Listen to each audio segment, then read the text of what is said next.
Պրինսի ծառայությունը ներկայացնում է։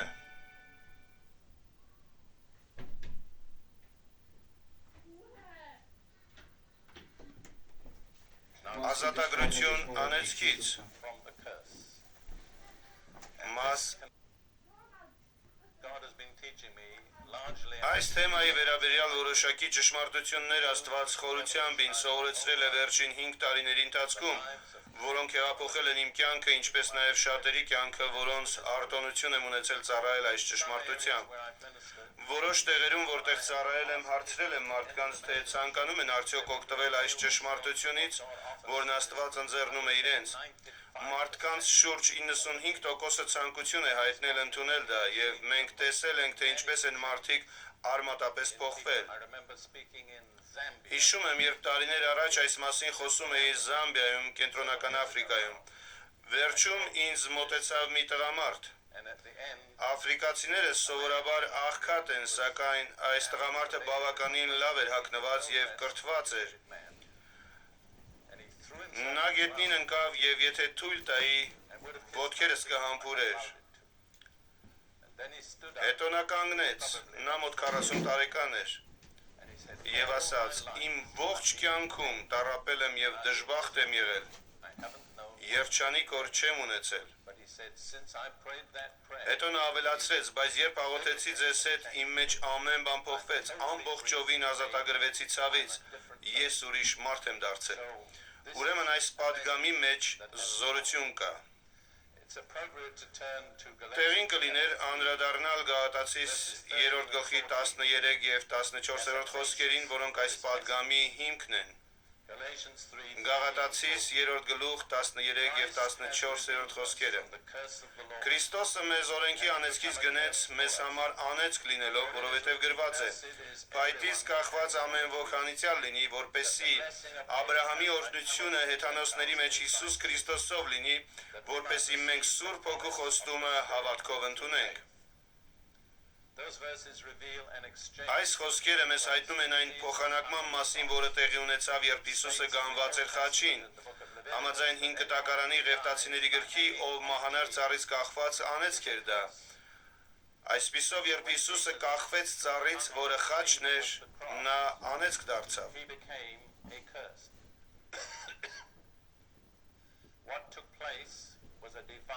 Կատարված Աստծո կողմից սահմանված փոխանակումն էր, որը պարզորոշ գրված է այս համարներում։ Հիսուսը վերցրեց մեր վրա եղած ամեն տեսակի անեծքը, որ մենք ազատված լինելով անեծքից մտնենք օրհնության մեջ, որն Աստված պատրաստել էր իր ժողովրդի համար։ Այսպիսով կա մի պարզ ու գործնական փոխանակում։ Հիսուսն անեծք դարձավ, որ մենք ընդունենք օրհնությունը։ Որպեսզի սա ավելի պարզ դառնա ձեզ համար, կառաջարկեի ասել սա եւ կխնդրեի, որ ընթացքում օգտագործեք ձեր ձեռքերը։ Ձախ ձեռքը վատ բաների համար եւ աջ ձեռքը լավ բաների։ Մեկ անգամ նայեք ինձ եւ հետո մենք միասին կանենք։ Հիսուսն անեծք դարձավ, որ մենք կարողանանք ընդունել օրհնությունը։ Պարզ է։ Հիմա հիշեք, որ ձեր ձախ ձեռքը իմ աջ ձեռքի հակառակն է, այնպես որ ինձանով մի շփոթեք եւ ձեր հարևանի քթին էլ չզարկեք, այլ զգուշորեն արեք։ Պատրաստ եք։ Հիսուսը անեծք դարձավ, որ մենք ընդունենք օրհնությունը։ Հիմա ցանկանում եմ բացատրել ձեզ անեծքների եւ օրհնությունների ուղղությունը։ Սրանք Աստվածաշնչի երկու գլխավոր թեմաներն են։ Կարծում եմ օրհնություն բառը ողջ Աստվածաշնչում տարբեր ձևերով շուրջ 600 անգամ է հանդիպում, իսկ անեծք բառը մոտ 2 անգամ քիչ։ Բայց իմ փորձից սովորել եմ, որ Աստծո ժողովրդի մեծ մասն իրականում տեղյակ չէ օրհնությունների եւ անեծքների էությանը։ Հավատում եմ, Աստծո նպատակն է, որ Քրիստոսի փրկագնման միջոցով մենք ազատ լինենք անեծքներից եւ վայելենք օրհնությունները, բայց ամեն տեղ ուր ճամփորդել եմ, տեսել եմ քրիստոնյաների, ովքեր օրհնությունները վայելելու փոխարեն անեծքների մեջ են։ Եվ հիմնական պատճառն այն է, որ նրանք չեն կարողանում զանազանել, թե որն է անեծքը եւ որը օրհնությունը։ Երկրորդ պատճառը, որ անգամ զանազանելուց հետո չեն իմանում, թե ինչպես ազատվել անեծքից եւ մտնել օրհնության մեջ։ Այնպես որ թույլ տվեք սկսել տալով ձեզ օրհնությունների եւ անեծքների մի պարզ սահմանում։ Երկուսն էլ գերբնական զորության տարածման միջոցներ են։ Շատ կարևոր է հասկանալ, որ սրանք իրենց էությամբ բնական չեն, դրանք բնականի շրջանակներից դուրս են։ Օրհնությունները գերբնական զորության տարածման միջոցներ են ի բարին, իսկ անեծքները դեպի չարը։ Նրանց շատ բնորոշ է այն, որ շատ հաճախ դրանք մի սերնդից փոխանցվում են մյուս սերնդին։ Երբեմն այնքան է տևում, մինչև մեկն իմանա, թե ինչպես դրա վերջը տալ եւ կտրել այն, եթե դա անեծք է, եւ նման արդյունքում ձեզանից շատերը տառապում են այն բաների դրսևորման պատճառով, որոնք տեղի են ունեցել շատ սերունդներ առաջ։ Եվ դուք պետք է իմանաք, թե որտեղ է սկսվել ձեր խնդիրը եւ որևէ բան ձեռնարկեք դրանից ազատագրվելու համար։ Օրհնությունները եւ անեծքները սովորաբար ուղեկցվում են խոսքերով։ Դրանք կարող են արտաբերված, գրված կամ էլ ներքուստ ասված խոսքեր լինեն։ Օրհնություններն ու անեծքները կարող են փոխանցվել նաեւ առարկաների միջոցով։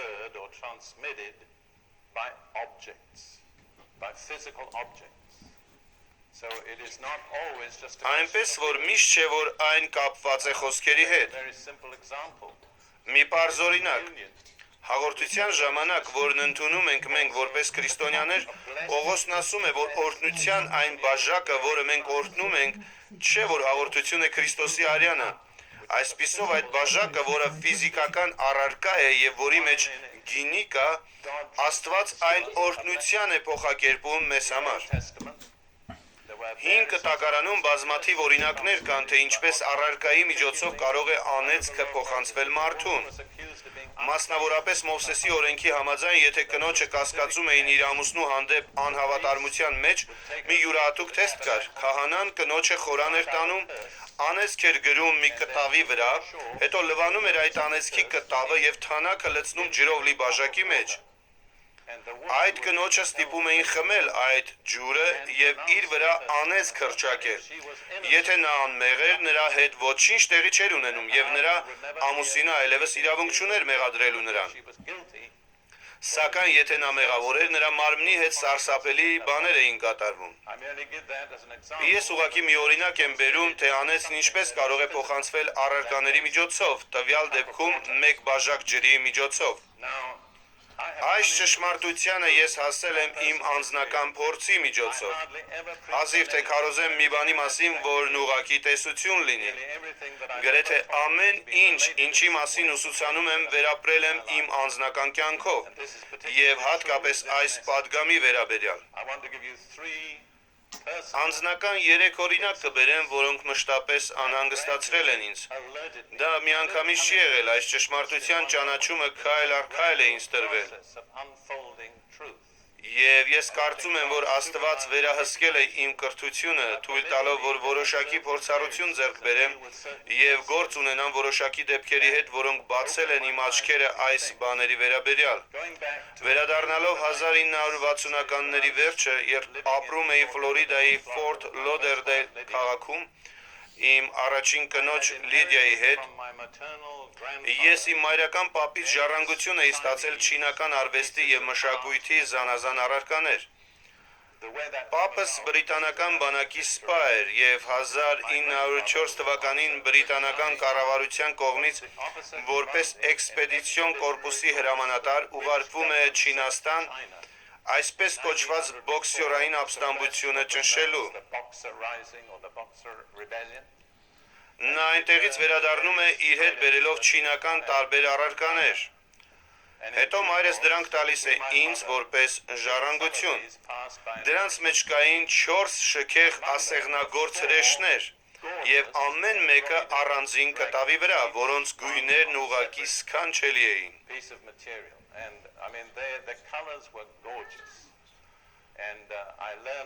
Մի անձնավորություն, ով տեղյակ էր չինական մշակույթից, ասաց ինձ, որ դրանք կայսերական հրեշներ են եղել, որովհետև 5 թաթ ունեին։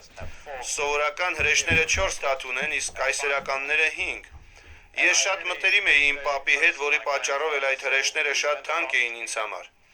Երբ մենք տեղավորվում էինք Ֆորտ Լոդերդեյլի մեր տանը, ես այդ 4 հրեշների պատկերները դրեցի շրջանակի մեջ եւ կախեցի հյուրասենյակի պատից։ Սակայն որոշ ժամանակ անց Սուրբ Հոգին սկսեց անհանգստացնել ինձ։ Երբևէ անհանգստացրել է ձեզ Սուրբ Հոգին։ Գիտեք, թե սկզբում ինչ ենք անում, թոթափում ենք մեզ եւ ասում, որ դա անմտություն է, հնարավոր չէ, որ Սուրբ Հոգին այդպես ասի։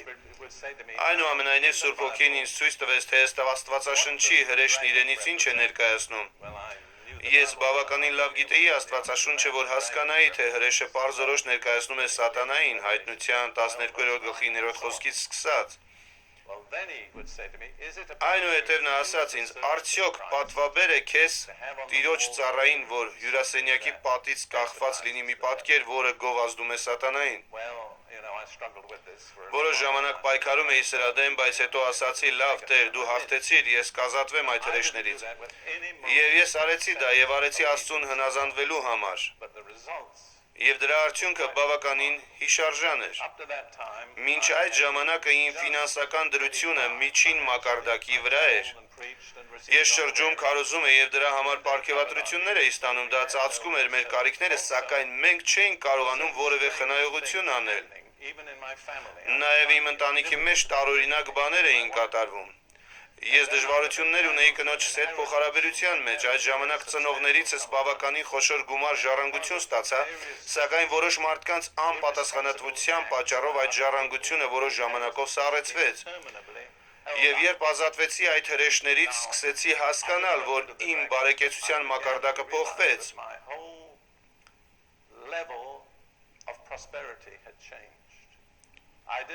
Ես որևէ հատուկ բան չարեցի, բայց հաջորդ տարի իմ եկամուտը կրկնապատկվեց առանց իմ կողմից որևէ հատուկ ջանքի։ Այնուհետև ես ստացա իմ ժառանգությունը եւ կնոջս հետ կարողացանք տուն գնել, ինչը մեր կողմից հավատքի մեծ քայլ էր, եւ մենք շատ ուժեղ զգում էինք Աստծո առաջնորդությունը այդ տունը ձեռք բերելու համար։ Ես չեմ քարոզում բարգավաճման մասին, որովհետև կարծում եմ մենք շատ զգույշ պետք է մոտենանք այդ հարցին, բայց բարգավաճումը նպատակ ունի։ Մենք տեղափոխվեցինք այդ տունը եւ 9 տարի ապրեցինք այդ տանը, որից հետո 3 անգամ ավելի թանկ վաճառեցինք մեր վճարած գնից։ Եվ մեր ձեռք բերած գումարներով երկրորդ կնոջս Հռութի հետ ի վիճակի եղանք Երուսաղեմում սեփական տուն կառուցել, որն իմիջիայլոց բավականին թանկ արժեր։ Այդ տան վաճառքի արդյունքում Աստված ֆինանսապես ապահովեց մեզ։ Դա ծրագրված չէր իմ կողմից եւ որևէ մտադրություն չունեի, սակայն հասկացա, որ այդ հրեշների պատճառով իմ տան մեջ խավար եւ չար ուժ էր հաստատվել։ Եվ քանի դեռ այդ ուժը չէր հեռացվել եւ դրա հարցերը չէր լուծվել, ես չէի կարողանում ավելի հեռուն գնալ իմ ծառայության մեջ։ Եվ հետաքրքիր է, որ անգամ չգիտեի, թե ինչ էր պատրաստել Աստված ինձ համար։ Սա նկատել եմ նաև շատերի կյանքում։ Երբ մարդկանց կյանքում անեծք կա, նրանք չեն հասկանում, թե ինչ է նշանակում ազատագրված լինել այդ անեծքից, նրանք չեն էլ կարող պատկերացնել այն։ Որոշ ժամանակ անց ես ծառայում էի երիցական եկեղեցում, Ամերիկայի միջին արևմուտքում։ Վերջացնելով պատգամը ես կանգնած էի բեմին եւ չէի իմանում, թե որն է հաջորդ քայլս լինելու, երբ այդ պահին իմ առջև նստած մի ընտանիք տեսա, հայրը, մայրը եւ երիտասարդ աղջիկը։ Երբ նայեցի նրանց, Սուրբ Հոգին ինձ ասաց. այդ ընտանիքի վրա անեծք կա։ Ես չէի էլ կարոզել կամ մտածել այդ մասին եւ չէի էլ իմանում, թե ինչ պետք է անեմ այդ ուղղությամբ։ Մի պահ սպասեցի եւ դարձյալ կրկնվեց այդ միտքը, այդ ընտանիքի վրա անեծք կա։ Ես մոտեցա ընտանիքի հորը եւ ասացի. «Պարոն, ես հավատում եմ, որ Աստված ինձ ցույց է տվել, որ ձեր ընտանիքի վրա անեծք կա։ Կցանկանայիք արդյոք ազատվել դրանից Հիսուսի անունով»։ Այդ ժամանակ բացարձակ որևէ փորձառություն չունեի եւ շարժվում էի զուտ հավատքից դրդված։ Նա անմիջապես ասաց այո, եւ հետո նրանից իմացա, որ իր ընտանիքի կյանքում այնքան շատ դժբախտ պատահարներ էին եղել, որ այդ մտքի հետ, թե դա անեծք է, նա համաձայնվեց։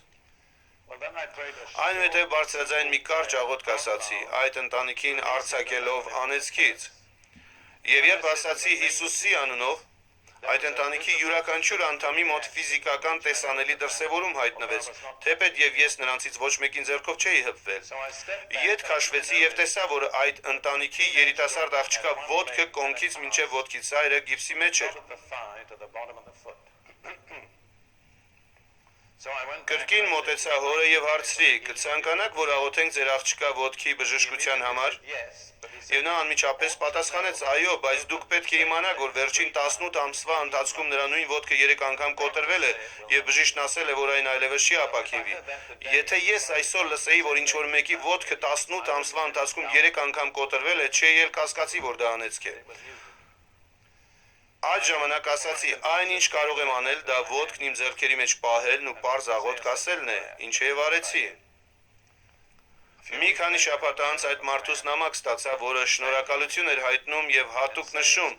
որ երբ իրենց աղջկա ոտքի ռենտգենի համար գնացել էին հիվանդանոց, պարզվել էր, որ ոտքը բժշկված է։ Եվ կարճ ժամանակ անց գիպսը հանել էին։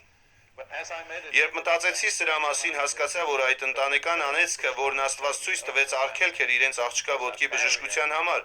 եւ քանի դեռ արգելքը կար, ոտքի բժշկության համար աղոթքը արդյունավետ չէր, եւ հարյուրավոր անգամներ դրա վկան եմ եղել, որ ընտանեկան կամ անհատական անեծքը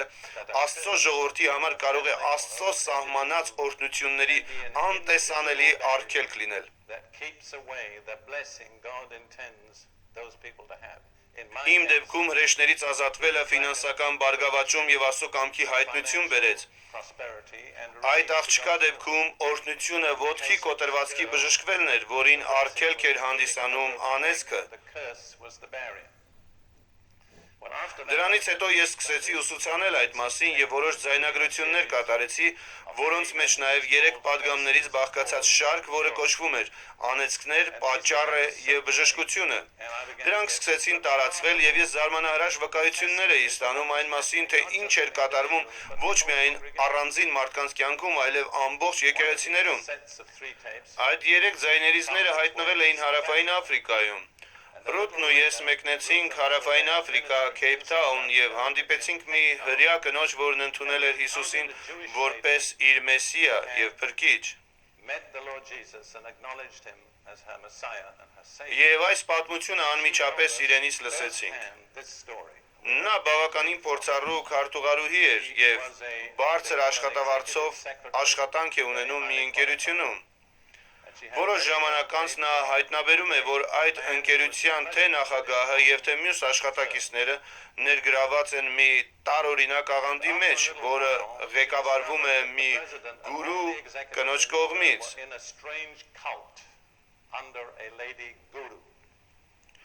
Նախագահն իր քարտուղարուհուն խնդրում է տպել այն մի քանի օրհնությունները, որոնք այդ կինը արտասանել էր ընկերության աշխատողների համար։ Երբ մեր ծանոթը սկսում է մեքենագրել դրանք, հասկանում է, որ դա ընդհանրապես կապ չունի օրհնության հետ։ Այդ պատճառով նա գնում է իր ղեկավարի մոտ եւ ասում. «Ներեցեք, բայց ես ազատ չեմ զգում մեքենագրել այս օրհնությունները»։ Ղեկավարը մեծահոգի է լինում եւ ներողություն է խնդրում ու ասում, որ եթե նա իմանար, որ այն իր խղճի դեմ է, չէր խնդրի իրեն։ Այդպիսով դա վերջանում է։ Ես համոզված եմ, որ այդ գուրուն լսել էր, որ քարտուղարուհին հրաժարվել էր մեքենագրել իր օրհնությունները եւ ով գիտե, թե դրանից հետո ինչ էր արել։ Նա գուցե աղոթել կամ էլ անեծք էր արտահայտել, բայց այս առումով տարբերություն չկա։ Մի քանի շաբաթվա ընթացքում այս քարտուղարուհին, որին ես կանվանեմ Մարիա, թեպետ դա իր անունը չէ, զգում է, որ իր մատները չեն ծալվում եւ եթե փորձի էլ տանջալից ցավ է զգում։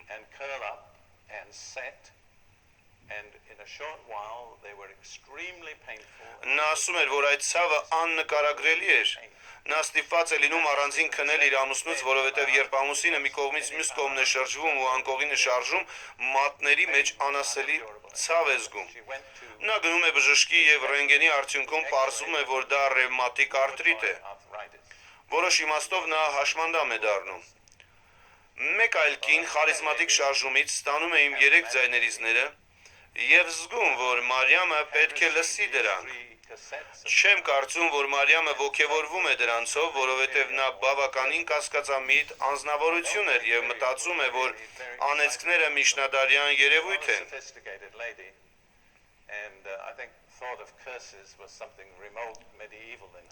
Սակայն նրա ընկերուհին պնդում է եւ նրանք սկսում են լսել այդ ձայներիզները։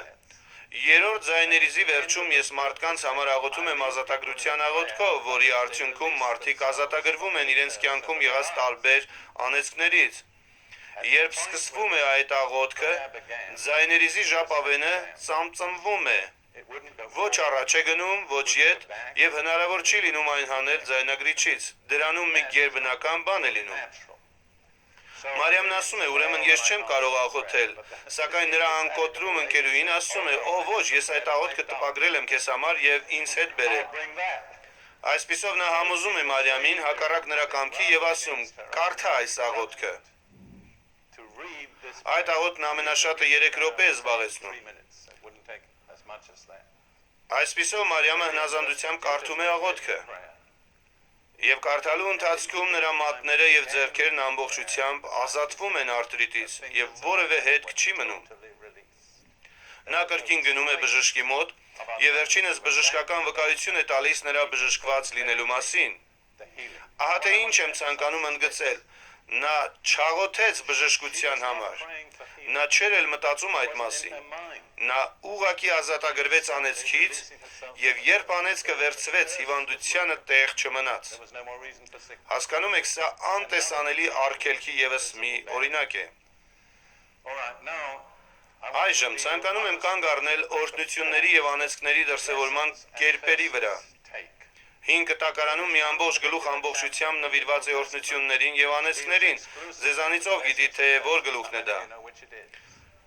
Երկրորդ օրինաց 28-րդ գլուխը շատ լավ։ Այնտեղ 14 համար օրհնությունների մասին են եւ 54-ը անեծքների։ Ժամանակի սղության պատճառով չեն կարող մանրամասն կանգ առնել դրանց վրա, բայց առաջարկում եմ ինքնուրույն ուսումնասիրել այդ գլուխը։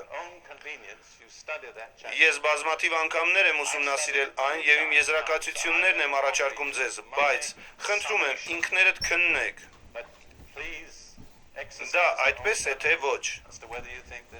Ահա իմ եզրակացությունները հիմնական օրհնությունների եւ անեծքների մասին, որոնք փաստորեն հակադիր են միմյանց։ Այոտ օրհնությունները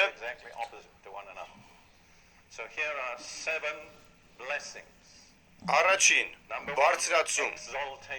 այսինքն վեր բարձրանալ եւ այլևս չապրել հանգամանքների ներքո։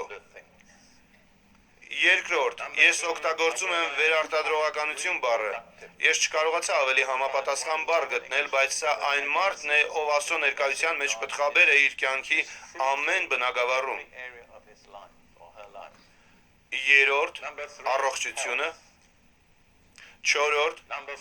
բարգավաճում կամ հաջողություն։ Հինգերորդ, հաղթանակ։ Վեցերորդ, Մովսեսն ասաց, որ դու գլուխ կլինես եւ ոչ պոչ։ Եվ 7-րդ, դու բարձրունքում կլինես եւ ոչ ցածում։ Երբ տարիներ առաջ ուսումնասիրում էի, սա հարցրեցի Տիրոջը, թե ինչով է գլուխը տարբերվում պոչից։ Կարծում եմ նա այսպես ինձ պատասխանեց. գլուխը որոշումներ է ընդունում, իսկ պոչքն ուղղակի հետևում է դրանց։ Այսպիսով ինչպես եք դուք ապրում։ Արդյոք ընդունում եք որոշումներ, վերահսկում եք իրավիճակները,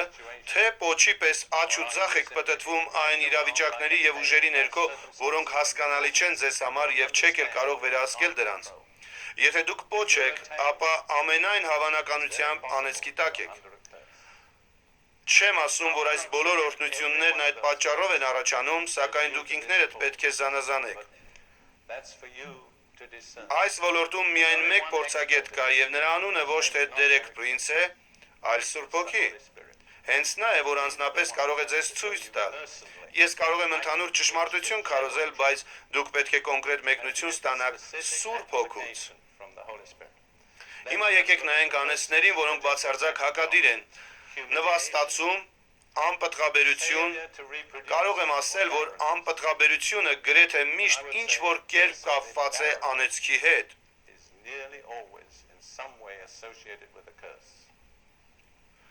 Երրորդ, ամեն տեսակի հիվանդությունները եւ երբ կարդում եք երկրորդ օրինաց 28-րդ գլուխը, ապա չկա մի հիվանդություն, որ այնտեղ չհիշատակվի։ Չորրորդ, աղքատություն կամ անհաջողությունը։ Հինգերորդ, պարտություն։ Վեցերորդ, դուք պոչ եք եւ ոչ գլուխ։ Յոթերորդ, դուք ներքևում եք եւ ոչ վերևում։ Միգուցե լսել եք այն պատմությունը, հանդիպում են երկու քրիստոնյա եւ մեկը մյուսին հարցնում է ինչպես ես եղբայր, նա պատասխանում է դե հանգամանքների ներքո, ված չեմ ապրում, իսկ մյուսը հարցնում է իսկ ինչ գործ ունես հանգամանքների ներքո։ Մենք պետք է վերևում լինենք եւ ոչ թե ներքևում։ Այսպիսով տարիների ընթացքում բացի այս ցանկից ես նախանշանների մի ցանկ եմ կազմել, որոնք հուշել են ինձ հավանական անեծքի մասին։ Միայն ասում եմ հավանական, այս ցանկը կազմել եմ երկրորդ օրինաց 28-ից անկախ, բայց զարմանալիորեն շատ նման է այդ գլխին։ Եվ 7 կեթերից բաղկացած մի ցանկ եմ ստացել։ Ուզում եմ ես պարզ ասել, եթե դուք ունեք սրանցից որևէ մեկը, ապա պարտադիր չէ, որ անեծքի տակ եք, դուք պետք է քննեք եւ փնտրեք Աստծուն, սակայն եթե դուք ունեք դրանցից մի քանիսը, որքան շատ են դրանք, այնքան անեծքի տակ լինելու հավանականությունը մեծ է։ Եվ ահա իմ փոքրիկ ցանկը։ Առաջին, մտային կամ զգացմունքային խանգարում։ Այսինքն մարդիկ մտային եւ զգացմունքային առումով խանգարում ունեն։ Եվ մարդիկ ասում են, նախ խանգարված է, կամ երկուսն էլ իրար հետ են լինում։ Երկրորդ, կրկնվող կամ քրոնիկ հիվանդություններ, հատկապես եթե դրանք ժառանգական են, որովհետև անեծքները սերնդից սերունդ են անցնում եւ որոշ իրավիճակներում բժիշկները հիվանդության որևէ պատճառ չեն գտնում։ In situations where doctors cannot find any normal cause. Երրորդ, այն ինչը կոչվում է կանացի խնդիր, անպտղաբերություն, շարունակաբար կրկնվող վիժումներ եւ մենստրուացիայի հետ կապված խնդիրներ։ Ռութն ու ես նման դեպքերի հետ շատ ենք առնչվել, երբ անձը դիմել է այդ խնդիրների համար աղոթելու եւ մենք պարզապես մոտեցել ենք դրանց որպես անեծք։ Փաստացիորեն եկել ենք այն եզրակացության, որ ուղղակի ժամանակ են կորցնում ծառայելով հիվանդներին առանց սովորեցնելու, թե ինչպես ազատվեն անեծքից։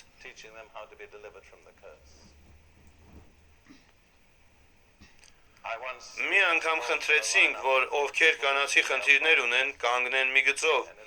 եւ նրանց մեջ մի տղամարդ հայտնվեց։ Եվ երբ հերթը հասավ նրան հարցրի, ձեզ հետ ինչ է եղել, ինչպես կարող եք դուք կանացի խնդիր ունենալ, նա ասաց, իմ դժվարությունը դեպրեսիան, իսկ դա կանացի խնդիր է, սակայն ես չընդունեցի նրա ասածը։ Հաջորդ անեծքը ամուսնալուծությունն է եւ ընտանիքների խորհրդացումը, երբ ընտանիքները քայքայվում են եւ երեխաները օտարվում են միմյանցից ու ծնողներից։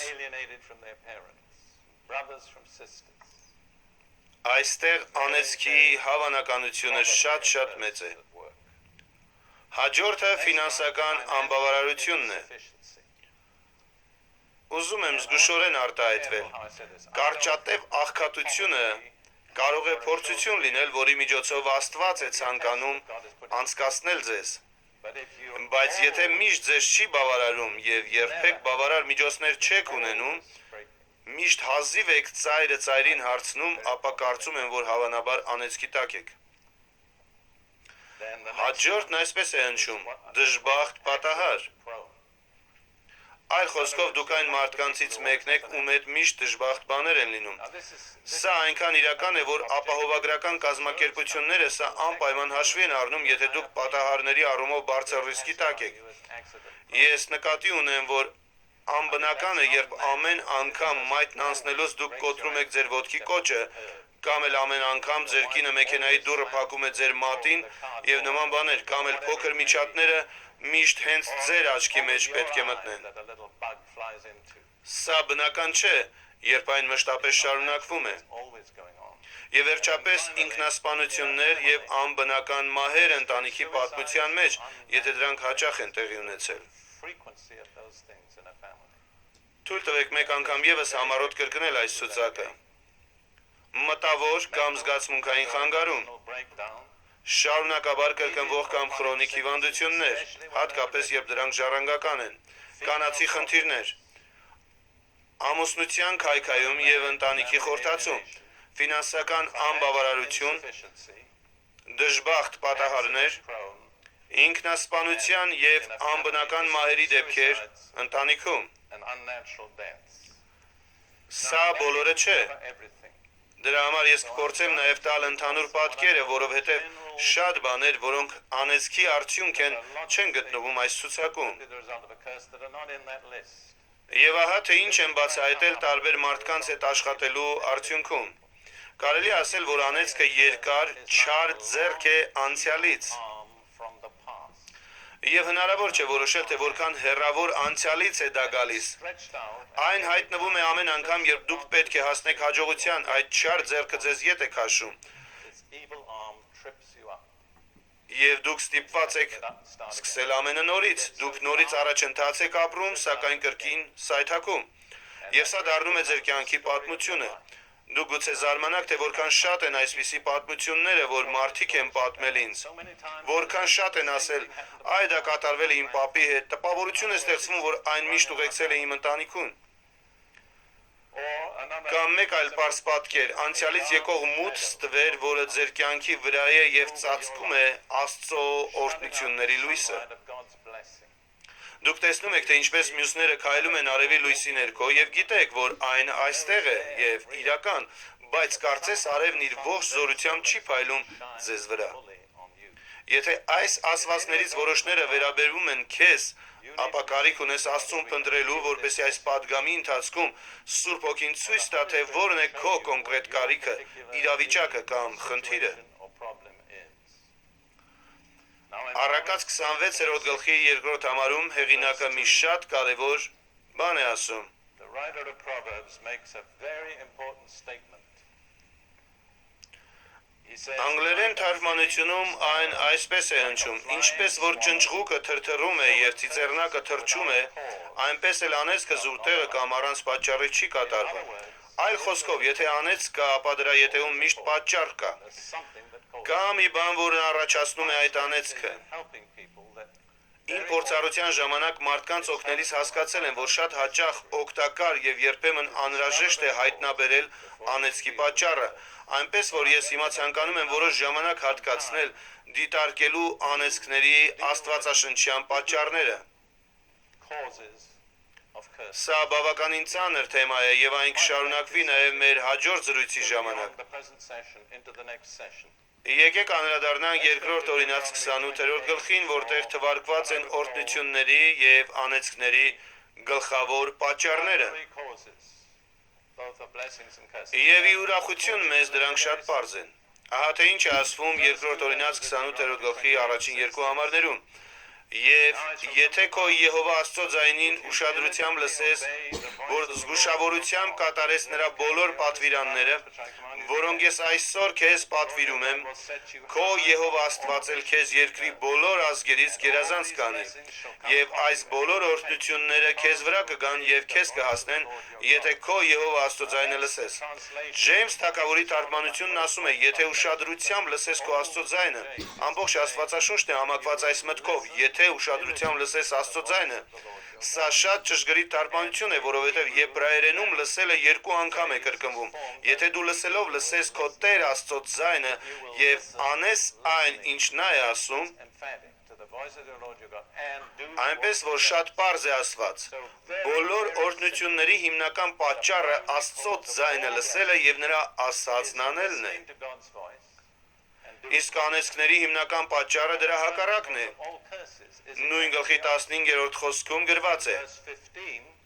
Բայց եթե քո Եհովա Աստծո ձայնին չլսես It shall come to pass եւ չպահես եւ չանես նրա բոլոր պատվիրաններն ու կանոնները, որոնք ես այսօր քեզ պատվիրում եմ, այն ժամանակ այս ամեն անեծքները քեզ վրա կգան եւ քեզ կհասնեն։ Ուրեմն ո՞րն է անեծքների պատճառը։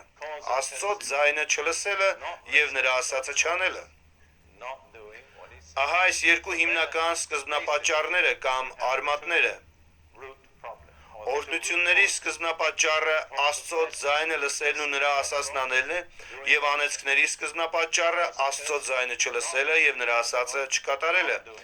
Եվ ես ցանկանում եմ հենց հիմա ասել, որ եթե քիչ ուշ երբ մենք սկսենք ծառայել ձեզ եւ դուք ազատագրվեք անեծքից, ապա որպեսի մնաք օրհնությունների մեջ, պետք է կատարեք այս պայմանները, լսել Աստծո ձայնը եւ անել այն, ինչ նա է ասում։ And do what Եթե նորից վերադառնանք անհնազանդությանը, ապա դարձյալ կընկնենք անեծքի տակ։ you're liable to come under a curse again. Now, Աստվածաշնչում նշվում են նաև անեծքների տարբեր աղբյուրներ եւ կոնկրետ պատճառներ։ and specific Մենք դիտարկեցինք ընդհանուր պատճառը, իսկ այժմ եկեք կանգ առնենք ավելի կոնկրետ դեպքերի վրա։ Անեծքի առաջին աղբյուրը դա գուցե զարմացնի շատերին Աստված է։ some of you is God himself. Աստվածաշնչում շատ դեպքեր կան, երբ հենց Աստված է հայտարարում անեծքը։ Self-pronounces. Հավանաբար Աստծո դատաստանի ամենահիմնական ձևերից մեկը անհնազանդ մարդկանց կամ ազգերի հանդեպ անեծք հայտարարելն է։ Indian people or nations is to pronounce a curse on them. Իսկ երբ անեծքն իրագործվում է, ապա դա Աստծո դատաստանի արդյունքն է լինում, հասկանում եք, Աստված ինչպես օրհնում, այնպես էլ անիծում է։ And curses. Այսպիսով առաջին հերթին մենք կդիտարկենք այն անեծքները, որոնք հենց Աստծուց են դուրս գալիս։ God himself. And there is one supreme Ելից 20-րդ գլխի 3-ից 5 խոսքերում նշված է կարևորագույն պատճառը։ verses 3 through 5. Ելից 20, 3-ից 5 համարները։ Սա 10 պատվիրանների առաջին մասն է։ The first part of the 10 Թույլ տվեք ասել, որ մարդկանց կյանքում անեծքների մեծագույն եւ ամենատարածված պատճառը առաջին երկու պատվիրանների խախտումն է։ in people's lives is breaking the first two commandments. Ես վստահ եմ, որ անհնար է խախտել այս պատվիրանները եւ չարժանանալ անեծքի պատժին։ Without coming under it. Եկեք կարդանք այս խոսքերը։ Now let me read those words. Բացի ինձանից ուրիշ աստվածներ չունենաս։ Եբրայեն թարգմանությունում գրված է ինձանից բացի։ Հարցն այն չէ, որ Տերը մնացած աստվածների մեջ գլխավոր աստվածը լինի, այլ նա ասում է. ես եմ Տերը եւ ինձանից բացի ուրիշ աստված չկա։ Lord, and beside me there is no Այսպիսով դուք բացի միակ ճշմարիտ Աստծուց չպետք է ընդունեք այլ Աստծո։ other God except the true God. Երկրորդն այն է, ինչը մենք անվանում ենք կռապաշտություն։ Քեզ համար կուրջ չշինես ոչ վերը երկնքում կամ ցածը երկրի վրա կամ երկրի տակի ջրերում եղած բաների մեկի նմանությամբ, նրանց երկրպագություն չանես եւ նրանց չպաշտես, որովհետեւ ես քո Եհովա Աստվածը նախանձոտ Աստված եմ, որ կհատուցեմ հայրերի անօրենությունը որդիների վրա, մինչեւ նրանց երրորդ ու չորրորդ ազգը, որ ատում են ինձ։ Նկատեք, որ անեծքի բնորոշ գիծն այն է, որ այն շարունակվում է համենայն դեպս 3 եւ 4 սերունդ։ 4 generations. Մտածեք երկրի վրա այն միլիոնավոր մարդկանց մասին, որոնց նախնիները կուրքերին են պաշտել All who has դարեր շարունակ։ worshipped idols. Մտածեք այն կուտակված անեծքների կույտի մասին։ Pile up of curses. Գնացեք հարավ արևելյան Ասիա։ Իմ կարծիքով այնտեղ իմաստ չունի ծառայելը, եթե անեծքի խնդիրը չլուծվի, East Asia. որովհետև այդ տարածքի բնակչության 95%-ը անեծքի տակ է։ 5% of all the Դա չի նշանակում, որ նրանք վատ մարդիկ են, ես կարծում եմ նրանք հրաշալի մարդիկ են, սակայն մի բան կա նրանց անցյալից։ from the past. See? Now, Շատ կարևոր է հասկանալ, որ մնացած աստվածների պաշտամունքը բացառապես միակ ճշմարիտ Աստծուց ներառում է օկուլտային գործունեության ցանկացած ձև։ occult practice.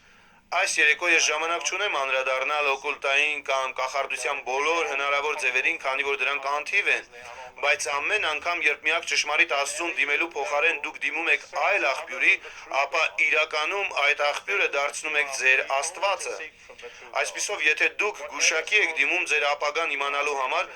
այն դեպքում, երբ Աստված կտրականապես արգելում է դա, ապա այդ կախարդին դիմելու արդյունքում դուք այն ուժին, որը դրա ետևում է կանգնած, դարձնում եք ձեր Աստվածը, կամ եթե զբաղվում եք ոգեկանչությամբ կամ էլ ընդգրկում եք որևէ օկուլտային գործունեության կամ աղանդի մեջ, որը հերքում է Աստվածաշնչի ճշմարտությունները։ Of occult experiences. cults that deny the truth of the Bible. Այս ամենի մեջ դուք Աստված եք հրճակում նրան, ով ճշմարիտ Աստվածը չէ։ God,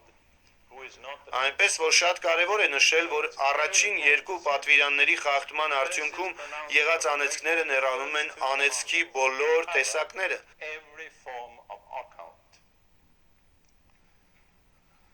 Now, Տերն ասում է, մինչև 4-րդ սերունդը, up to the fourth generation, մի փոքր հաշվարկ արեք։ you do a little arithmetic. 4 սերունդ ետ գնացեք։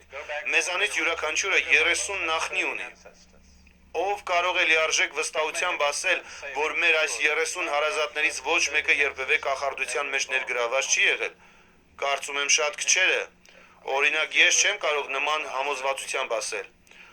Ահա մի պարզ օրինակ։ Very simple example. Տարիներ առաջ տիպիկ տնային մի ավտոժողովի էի մասնակցում, որն այդ ժամանակ շատ էր տարածված։ Այդ ընթացքում ես հայտնվեցի 20 տարեկան մի երիտասարդի I կողքին։ just found myself next to a young man of Հարցրի նրան ու կարծում եմ, որ Սուրբ Հոգին մղեց ինձ այդ անելու։ I said to Դու him, ընդունել ես Սուրբ Հոգուն։ have you received the Նա ասաց, այո, բայց And he said, yes. Եվ ամեն անգամ երբ պատասխանը այո, բայցն է, դուք գիտեք, թե դա ինչ բայց է։ But I don't speak in tongues. Շարունակությունն այսպես էր։ To me, he Բայց ես չեմ խոսում լեզուներով։ was the force Ինձ թվաց, որ իրականում նա ցանկանում է խոսել։ of the Lord. Չփորձեցի ստիպել նրան դրանում, չվիճեցի նրա հետ, բայց Տերը դրդեց ինձ, որ հարցնեմ, երբևէ կախարդի դիմել ես։ Նա մտածեց եւ ասաց. այո, երբ ես 15 տարեկան էի, բայց այն իմիջայլոց եմ արել եւ ոչ մի նշանակություն չեմ տվել։ Ասացի, ուրեմն գնացել ես։ Նա ասաց. այո։ Ասացի, գիտես, Աստված արգելում է նման բաները։ Kind of thing. He was a Թեև առանց խանդավառության, բայց նա համաձայնվեց ինձ հետ։ Ես նրան առաջարկեցի, գուցե հետևես իմ աղոթքին, որում խոստովանես դա որպես մեղք եւ կազատագրվես դրա ամեն հետևանքներից։ Նա համաձայնվեց։ Կարծում եմ այդ բանին նա ուղղակի ցանկանում էր պրծնել ինձանից։ Ես աղոթեցի նրա հետ մի շատ պարզ աղոթքով։ So I led him in a very simple prayer. Lord, I confess. Տեր, ես որպես մեղք եմ խոստովանում այն, որ գնացել եմ գուշակի մոտ եւ այլն։ Սա այն էր, ինչ նրան ասացի։ Հետո իմ ձեռքը դրեցի նրա ուսին եւ աղոթեցի։ Նա մի անգամից եւ շատ հստակ սկսեց խոսել օտար լեզուներով եւ մի քանի րոպե անց նա արդեն մոռացավ ամեն ինչի մասին։ Տեսնում եք, մի անտեսանելի արգելք կար, որը ետ էր պահում նրան լեզուների աղոթքից։ Ինչ էր դա, օկուլտիզմ, կախարդություն։ Սա մի պարզ օրինակ էր։ Երկրորդ օրինաց 28-րդ գլխի 15-ից 26 համարներում 12 արտաբերված անեծքներ կան։ Եվ երբ Իսրայելը մտավ խոստման երկիրը, պետք է այն բոլոր անեծքներն իրենց վրա հռչակեին, որ եթե նրանք երբևէ խախտեին օրենքը, ապա մի անգամից ընկնեին անեծքի տակ։ Նրանք չէին կարող խոստման երկիր մտնել առանց սրա։ Ես կարծում եմ, որ մեր հարաբերություններն Աստծո հետ շատ նման են սրան։ Եթե մենք հնազանդ ենք, ապա ունենք օրհնությունները, իսկ եթե անհնազանդ ենք, ապա կանգնած ենք անեծքի տակ ընկնելու վտանգի առաջ։ Ես համառոտ կընդհանրացնեմ, թե ինչ անեծքներ են արտաբերված երկրորդ օրինաց 28-րդ գլխի 15-րդ խոսքից սկսած։ Առաջինը կրկին կռապաշտությունն է, այսինքն կեղծ աստվածները, սա միշտ ցուցակի վերևում է։ Երկրորդ ծնողներին չպատվելը։ Սա նաև կրկնվում է նոր կտակարանում, Եփեսացիների 6-րդ գլխում պատվիր քո հորը եւ մորը, սա է առաջին պատվիրանը խոստումով, որ քեզ լավ լինի եւ երկար ապրես երկրի վրա։ Անձամբ համոզված եմ, որ նա, ով չի պատվում իր ծնողներին, երբեք բարիք չի տեսնի։ Երբեք։ Եվ ես տասնյակ դեպքեր գիտեմ։ Դա չի նշանակում, որ չես փրկվի, լեզուներ չես խոսի եւ երբ մահանաս երկինք չես գնա, սակայն միշտ մի բան կպակասի քո կյանքի որակից, մինչեւ չհարթես քո հարաբերությունները ծնողներիդ հետ։ Դա չի նշանակում, որ դու անպայման պետք է համամիտ լինես քո ծնողների հետ եւ անես այն ամենը, ինչ նրանք են ասում, բայց դու պետք է հարգես նրանց։ Հիշում եմ մի երիտասարդի, որին ծառայում էի, նա շատ վատ փոխհարաբերության մեջ էր եղել իր հոր հետ։ Հայրը մահացած էր եւ թաղված մեր գտնված տեղից ավելի քան 1000 մղոն հեռու։ Երբ այս ճշմարտությունները իրապես բացվեց նրան, նա ուղևորվեց այնտեղ, որտեղ իր հայրն էր թաղված։ Նա գալով այնտեղ մոտենում է Շիրիմին, ծնկի գալիս եւ խոստովանում հոր հանդեպ ունեցած իր սխալ վերաբերմունքը։ Լաց է լինում, դատարկում սիրտը եւ վեր է կենում ամբողջությամբ այլ մարդ դարձած եւ այդ օրվանից նրա կյանքի ողջ ընթացքը փոխվում է։ Ես գիտեմ, որ հատկապես այսօր շատ ծնողներ կան, որոնց երեխաները բազմաթիվ պատճառներ ունեն հակադրվելու նրանց։ Հասկանում եմ սա։ Եվ ես ասում եմ, չկան հանցավոր երեխաներ, այլ կան հանցավոր ծնողներ։ Համենայն դեպս, եթե դուք կամենում եք բարիք գտնել, ապա ավելի լավ է անեք այն, ինչ Աստված է ասում, իմաստ չունի դա չանելը։ Հաջորդն այս ցուցակում, որին հպանցիկ կառնչվենք, դավաճանությունն է մերձավորի հանդեպ։ Առակաց գիրքն ասում է, որ ով չարը բարիք է համարում, ապա չարիքն անբաժան կլինի նրա տնից։ Այնուհետև գալիս է անարդար վերաբերմունքը տկարների և անօգնականների նկատմամբ։ Ես չեմ կարող պատկերացնել ավելի տկար մեկին, քան երեխան իր մոր որովայնում։ Համոզված եմ, որ յուրաքանչյուրը, ով գիտակցաբար աբորտ է անում, ընկնում է անեծքի տակ։ Նման մեկին ես երբեք չեմ ծառայի առանց անեծքի հարցը լուծելու։ Ուզում եմ, որ հասկանաք, դուք հավիտյան անիծված չեք, խնդրում եմ ճիշտ հասկացեք։ Ես ուղղակի ցույց եմ տալիս այս խնդիրը, որովհետև ցանկանում եմ ցույց տալ նաև դրա լուծումը։ Այնուհետև անօրինական կամ հակաբնական սեռական հարաբերություններ, հատկապես արյունակցական կապ ունեցողների միջև։ Ես չգիտեմ ձեզ մոտ ինչպես է, բայց Ամերիկայի Միացյալ Նահանգներում հաշվել են, որ յուրաքանչյուր 4-րդ աղջիկը կամ 5-րդ տղան մինչև 10 տարեկան հասակը բռնաբարվում է իր հարազատի կողմից։ Ես կարծում եմ, որ սա անպայման անեծք է բերում։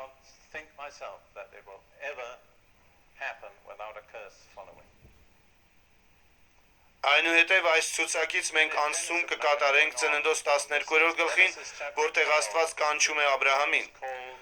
Մենք պետք է կանգ առնենք սրա վրա, որովհետև այստեղ մի կարևոր բան կա։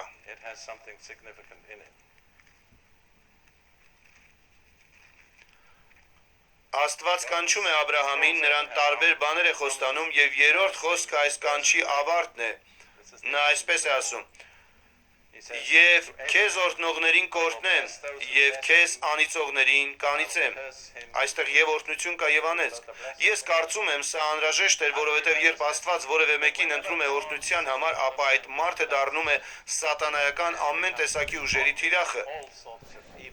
Այդ պատճառով Աստված պաշտպանություն է նախատեսում։ Նա ասաց Աբրահամին. «Ով որ անիծի քեզ, նրան էլ ես կանիծեմ»։ Մենք չենք շարունակի, բայց Ծննդոց 27-րդ գլխի 29-րդ խոսքում այս պաշտպանությունը հայրական օրհնության միջոցով տարածվում է Իսահակի եւ Հակոբի վրա։ Քեզ անիծողներն անիծված են, Հակոբ։ Տեսնում եք այս ժառանգական գիծը՝ Աբրահամ, Իսահակ եւ Հակոբ, որոնցից որ ազգն առաջացավ։ Իսրայելը, ճիշտ է։ Եվ ինչ բառով է նկարագրվում հրեա ժողովրդի հանդեպ արտահայտված անեծքը, ծաղրը կամ բռնությունը, հակասեմիտականություն, ճիշտ է։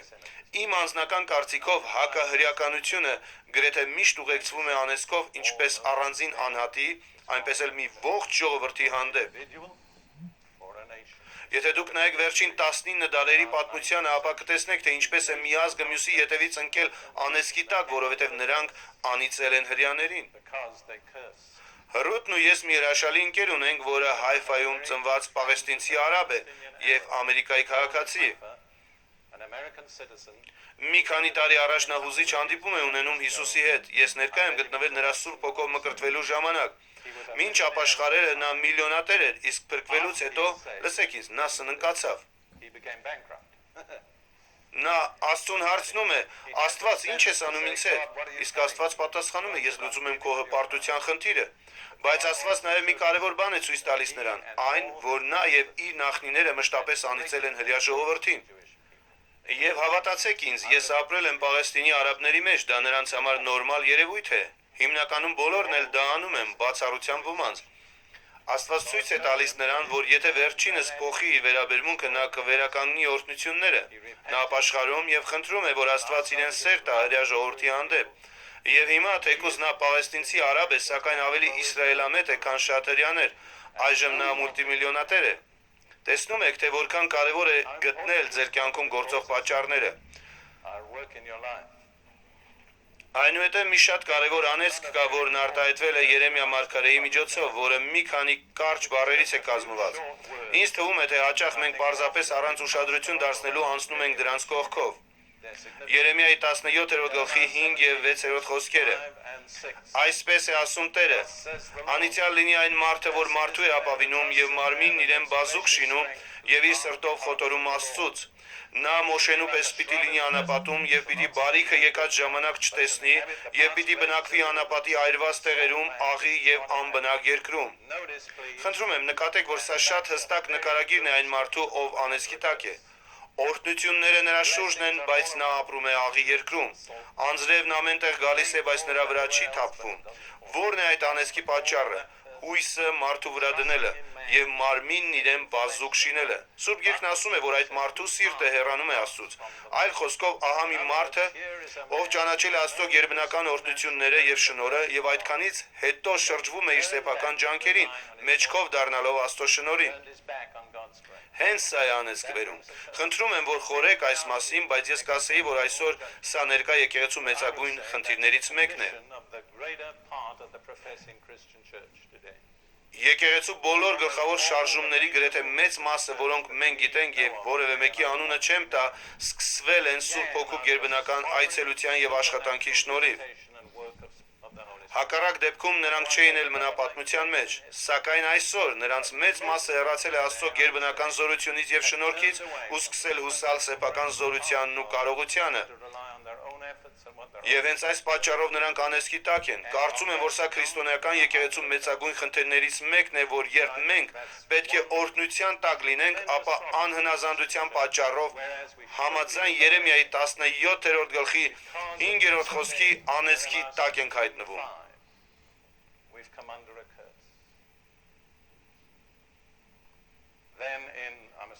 Եվ Զաքարիայի 5-րդ գլխի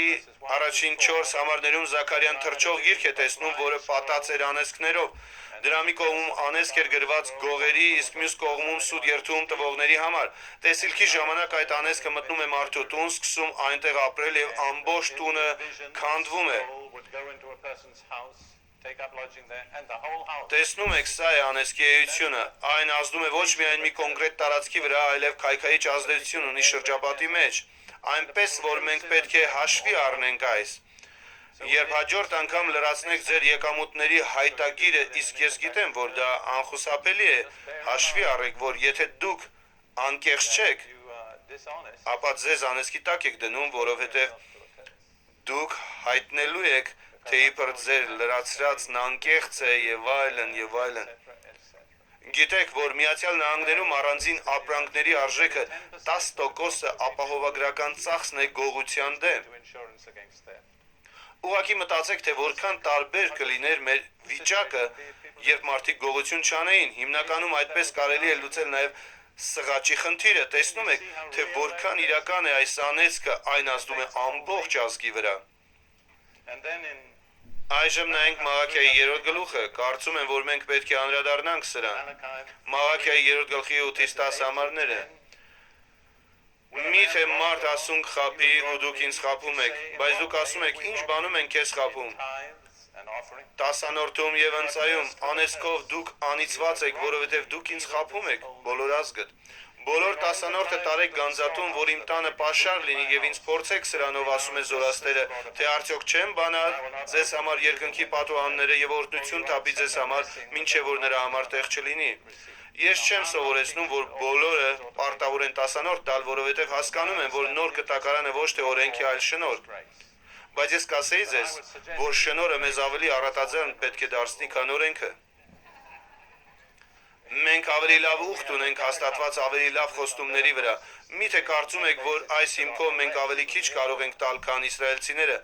Ասեմ ձեզ, ժլատությունն Աստծո հանդեպ անեծք է։ Շատ սխալ հաշվարկ է Աստծո հանդեպ ժլատ լինելը։ Ես ամենուրեք քրիստոնյաներին ասում եմ, երբ զոհաբերություն է հավաքվում, Աստված ձեր թեյանվերների կարիքը չունի։ Իրականում կանգ առեք եւ մի պահ մտածեք, երբ Աստծուն $1 կամ էլ դրա կեսն եք նետում, մի արեք դա։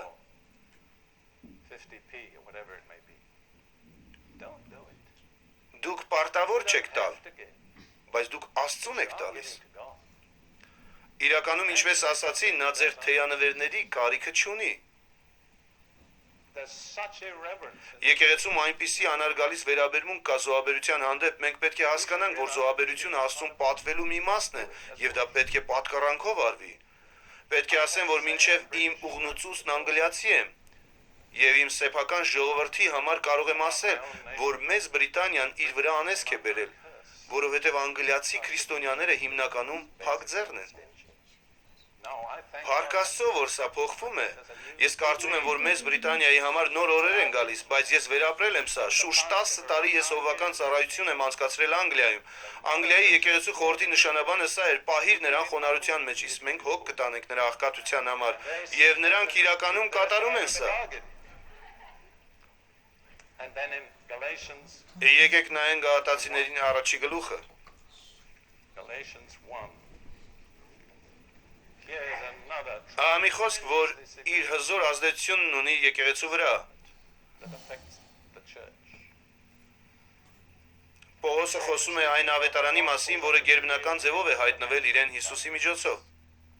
And he says in Galatians Նա ասում է Գաղատացիս առաջին գլխի 8-ից 9 համարներում, բայց եթե մենք էլ կամ երկնքից մի հրեշտակ ավետարանի ձեզ նրանից ուրիշ ավետարան,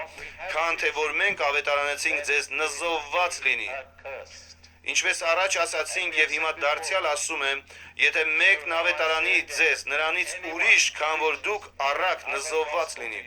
Այստեղ նզովված բառը վերցված է հունարենից եւ այն անաֆեմա բառն է, որը նշանակում է մի բան, որն այնքան տհաճ գարշելի Աստծուն, որ նա երբեք չի ուզենա որևէ գործ ունենալ դրա հետ։ Abhorrent to God. Դա ամբողջովին կտրված է նրանից։ It's totally shut off from him. Որն է այդ անեծքի պատճառը։ Ավետարանի անունից քարոզել ցանկացած բան, որն ավետարանի ճշմարտությունը չէ։ Which is not the truth of the gospel. Եվ դուք կողքի դնեք Երեմիայի 17-րդ գլխի 5-րդ խոսքը եւ Գաղատացիների առաջին գլխի 8 եւ 9 համարները եւ կիրառեք ժամանակակից եկեղեցում, կարծում եմ, հարց կառաջանա, թե արդյոք որևէ օրհնության տեղ մնաց, թե ոչ։ And you add Եվ եթե դրան էլ ավելացնենք Մաղաքիայի 3-րդ գլուխը, որն ասում է անիծյալ լինի նա, ով ժլատ կգտնվի Աստծո առաջ, եղբայրներ ու քույրեր, գիտեք, you know what we need? թե ինչ պետք է անենք։ We need to repent. Մենք պետք է ապաշխարենք, մենք պետք է փոխենք մեր ճանապարհները, մենք պետք է շատ լուրջ վերաբերվենք Աստծո հանդեպ։ Հավատքի տարբեր սահմանումներ կան, բայց ես մի պարզ սահմանում կասեմ ձեզ։ Հավատքն այն է, երբ լուրջ ես վերաբերվում Աստծուն, Seriously. երբ Աստվածաշնչին ես լուրջ վերաբերվում։ Seriously. Now, we've come to the Մենք վերջացնում ենք այս հատվածը եւ թույլ տվեք ինձ հնարավորության դեպքում շատ կարճ ընդհանրացնել անեսների գլխավոր պատճառները, որոնց մենք արդեն անդրադարձանք։ which we've looked at. Առաջին հերթին սուտ աստվածներ, կռապաշտություն, կախարդություն եւ դա անմիջապես ցուցակի առաջին տեղում է։ Այնուհետև անարգանքը ծնողների հանդեպ, And then դավաճանությունը մերձավորի, անարդար վերաբերմունքը տկարների եւ անօգնականների հանդեպ, go helpless. անօրինական կամ անբնական սեռական հարաբերություններ կամ էլ մոտ ազգակցական ամուսնություններ, Depending on flesh rather than on the grace of God. հակասեմիտականությունը, մարմնի եւ ոչ թե Աստծո շնորհին հուսալը, գողությունը կամ սուտը, ժլատությունն Աստծո հանդեպ եւ ավետարանի աղավաղումը, այսինքն այնպիսի բան քարոզելը, որը մատուցվում է որպես ավետարան, բայց իրականում աղավաղում է այն։ Now, I was Երկրորդ համաշխարհային պատերազմի ժամանակ 5.5 տարի ծառայելով բրիտանական բանակում ես լսել եմ, թե ինչպես են քարոզում եկեղեցական բազմաթիվ այսպես կոչված սպասավորներ։ Ես չէի ճանաչում Տիրոջը, ծանոթ չէի ավետարանին, երբ կանչվեցի ծառայության։ Lord in the army. Տիրոջը հանդիպել եմ բանակում եւ չեմ հիշում մի սպասավորի, որ ավետարանը քարոզեր։ Սա շատ կարևոր հարց է։ So this is a tremendous issue that confronts Այժմ մենք պետք է ավարտենք մեր զրույցը, now. սակայն հաջորդ հանդիպման ընթացքում ես կշարունակեմ այս թեման եւ կսկսեմ այնտեղից, որտեղ կանգ առա։ Մենք կնայենք նաեւ անեծքի այլ պատճառներ, այնուհետև կանրադառնանք ամենակարևորին, այսինքն կիմանանք, թե ոնց ազատվել անեծքից։ Այդ պատճառով խնդրում եմ, մնացեք աղոթքի դիրքի մեջ։ Դա չի նշանակում, որ չպետք է խոսեք ձեր հարևանի հետ, սակայն մի կորցրեք այն օծությունը, որը հիմա ձեզ վրա է, որովհետև Աստված ձեզ համար շատ բաներ է պատրաստել։ not talk to your neighbor, but don't let the anointing which is on you right now be dissipated, because God has got a lot for you. Այսօր նա այստեղ շատ մարդկանց համար շատ բաներ է պատրաստել, Don't cheat բայց մի թալանեք ինքներդ ձեզ։ maintain an attitude Մնացեք այն դիրքի մեջ, որը ձեզ անեծքից ազատագրության իրավունք է տալիս, որ օրհնությունն ընդունեք։